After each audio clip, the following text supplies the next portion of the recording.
universe is fascinating because it's not a very typical superhero film.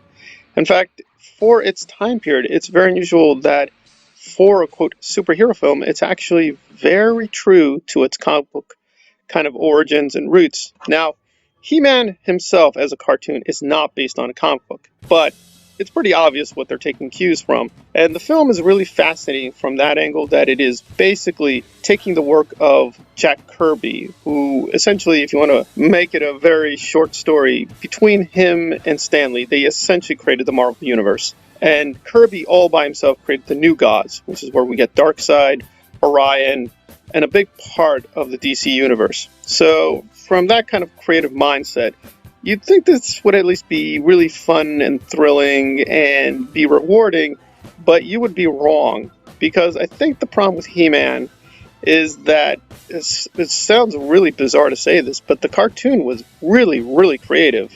And even though it was fairly simplistic, I mean, basically just He-Man had adventures and fought Skeletor and defeated Skeletor, and that's about it.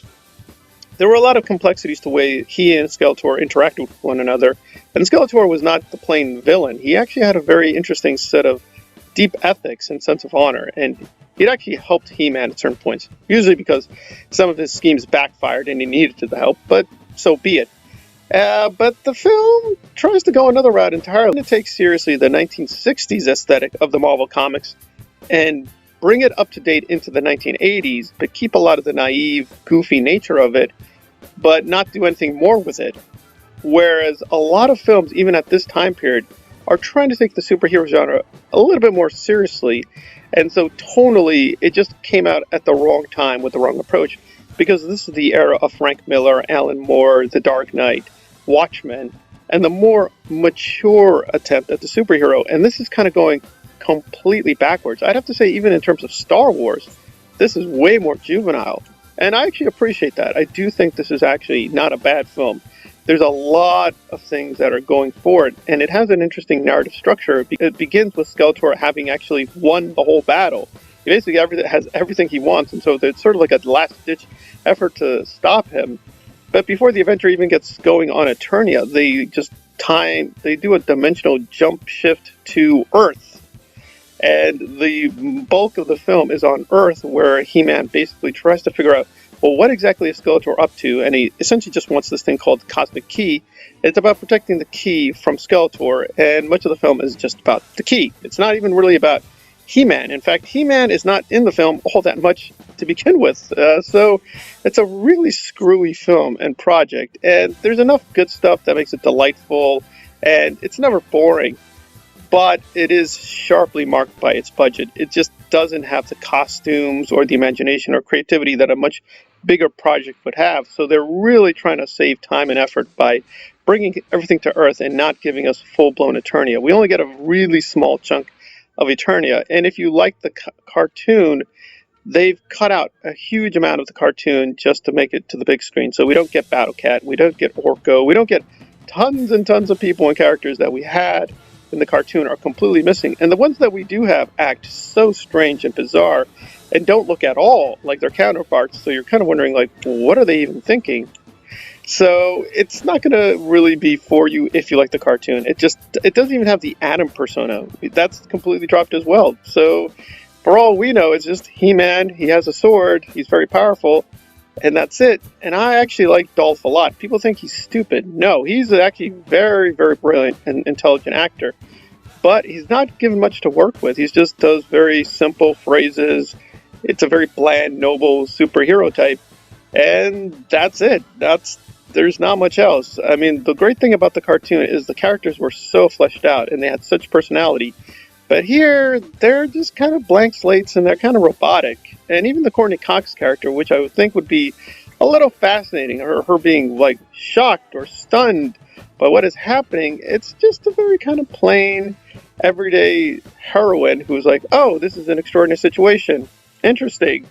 That's it. The sheer insanity of the whole thing never quite grips you, right? This should really be much more crazy than it really is, but they kind of just play it in a very ho-hum manner, saying, oh yeah, that's Skeletor, he has a evil army, we need to defeat him. And it's like, oh, okay, I guess that's what we need to do. And so the sheer scope, and when it gets even cosmic, it's you can tell they have good concepts and good ideas, but the script is just not imaginative enough, or it's just too silly on its own face to really ever be reaching its full potential. But apparently the original script was a little darker and more serious and tried to really ground the mythos in something, but this is just, it's way too erratic, even as a fantasy film, to really do the job. And you can just tell all over the place that a lot of repetitive action, and the special effects are not terrible, but they're just very plain. They're just done, and then it's like they move on. And there's not much creativity to the costumes themselves. So it's a very kind of bland adaptation of He-Man, which you would never think you'd say that, but it's sort of like, even within its own zaniness, it's pretty constrained. So it's a sincere effort. It's not a terrible movie. I would recommend it to sort of get a chunk of 1980 cinema, and it's really fascinating in terms of the evolution of the superhero genre. But onto itself, you're kind of like, this thing could be so much better. And so I feel terrible about giving it a low grade, because it is actually, there's a lot of little charms to it, but except for Frank Langella as Skeletor, and let's put aside, this is not Skeletor from the cartoon, which I think is much superior. He's basically Doctor Doom. He's just a very dramatic, I want to control the universe. Why? He just does. He doesn't seem to even have a vendetta against He-Man, which he did in the cartoon. He wants the power.